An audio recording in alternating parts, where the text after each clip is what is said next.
વૈજ્ઞાનિક રીતે થયેલા પૃથ્થકરણમાં થયું સિદ્ધ ઘઉંમાં જોવા મળતા 228માંથી એક પણ ઝેરી તત્વ નથી તેવા ઘઉંનું અમરેલીમાં ઉત્પાદન ₹900ના ભાવે ઘર બેઠા ઘઉંનું વેચાણ થયું છે।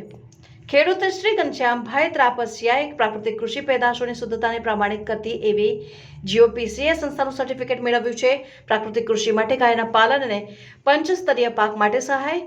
અમરેલી જિલ્લામાં ખેડૂત સજીવ ખેતી કરે છે। જિલ્લા અનેક ખેડૂત પ્રાકૃતિક ખેતી કરી લાખોની કમાણી કરે છે। અમરેલી શહેરમાં જયસિંહપરાના એક ખેડૂતે ગુજરાત ઓર્ગેનિક પ્રોડક્ટ્સ સર્ટિફિકેટ એજન્સીનું સ્કોપ સર્ટિફિકેટ મેળવે છે અને આત્મા પ્રોજેક્ટના સહયોગથી જૂનાગઢ કૃષિ યુનિવર્સિટીની ફૂડ ટેસ્ટિંગ લેબોરેટરીમાં પોતાના ખેતરમાં થયેલા આ ઘઉંનું પૃથ્થકરણ કરાવે છે અને જેમાં ઘઉંમાં જોવા મળતા 228 ઝેરી તત્વોમાંથી એક પણ ઝેરી તત્વ ઘઉંમાં જોવા મળતા નથી, જેથી તેમના ઘઉંનું ₹900ના ઊંચા ભાવે ઘર બેઠા વેચાણ થયું। પ્રાકૃતિક કૃષિ કરતા ઘનશ્યામભાઈ ત્રાપસિયાએ હવે 5.5 વીઘામાં પ્રાકૃતિક કૃષિ ઉત્પાદનોનું મોટા પાયે મૂલ્યવર્ધન પેકિંગ કરીને વેચાણ કરવાનું આયોજન કર્યું છે। ઘનશ્યામભાઈએ જણાવ્યું કે પ્રાકૃતિક કૃષિની કમાલ એ છે કે કૃષિ પેદાશનો ભાવ સારો મળે છે, જેનો ખેડૂતોને આર્થિક રીતે સીધો ફાયદો થાય છે અને ઉપરાંત જમીન ઝેર મુક્ત બનવાની સાથે પર્યાવરણનું રક્ષણ થાય છે અને ખેતી ખર્ચ ઓછો થાય છે।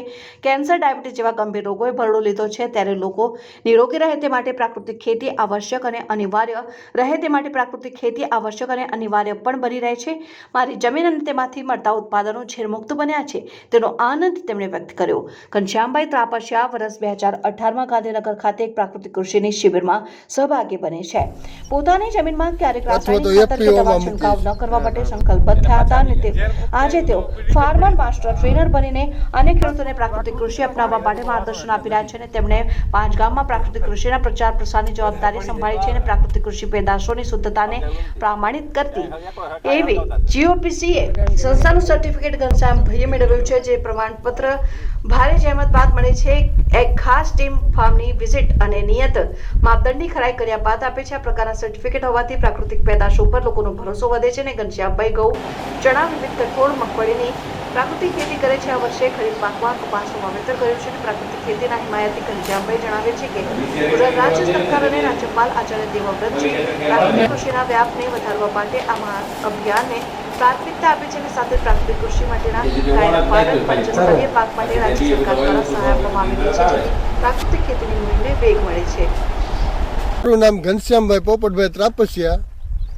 હું 2018થી ગાંધીનગર સુભાષ પાલેકર પદ્ધતિમાં ગયો તો ત્યાંથી મને પ્રેરણા મળી કે ખરેખર આ પ્રાકૃતિક ખેતી કરવા જેવી છે અને ત્યાંથી બધી માહિતી અને સાહિત્ય મળ્યું અને મેં તરત જ અપનાવી। તે જ વર્ષેથી મેં સંકલ્પ લીધો કે હવે મારી જમીનમાં ઝેર ક્યારેય નહીં નાખું કે પેસ્ટિસાઇડ દવા ક્યારેય પણ નહીં છાંટું, આવો મેં સંકલ્પ કર્યો છે।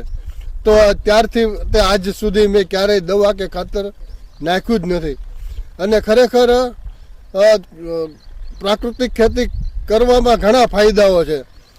એક તો આપણી જમીન સારી થાય છે, પર્યાવરણ સારું થાય છે, તેમજ આપણું ઝેર મુક્ત જીવન એટલે કે આપણું જીવન પણ, આપણું શરીર પણ નિરોગી બને છે। આજના સમયની અંદર જોઈએ છે તો કેટલા રોગો ભરડો મારી ગયા છે, કારણ રાસાયણિક દવા અને રાસાયણિક ખાતરના કારણે આ બધું થાય છે। તો આ જોઈને એનાલિસિસ કરતા માલુમ પડ્યું કે આ ખરેખર આ વસ્તુ ન નાખવી જોઈએ, પ્રાકૃતિક ખેતી જ કરવી જોઈએ। એટલા જ મેં પ્રાકૃતિક ખેતી અપનાવી અને પ્રાકૃતિક ખેતી 5 વર્ષથી કરું છું અને એની અંદર હું કપાસ વાવું છું, સિંગ વાવું છું ચોમાસું, અને શિયાળામાં ઘઉં હોય, ચણા હોય, કઠોળ હોય, આવા બધા અલગ અલગ પાકોનું વાવેતર કરું છું અને એનું મૂલ્યવર્ધન કરી અને આ ગયા વર્ષથી ચાલુ કર્યું વેચવાનું, પેકિંગ કરીને, ગ્રેડિંગ કરીને, પેકિંગ કરીને વેચવાનું ચાલુ કર્યું તો મને ભાવ પણ સારા મળે છે।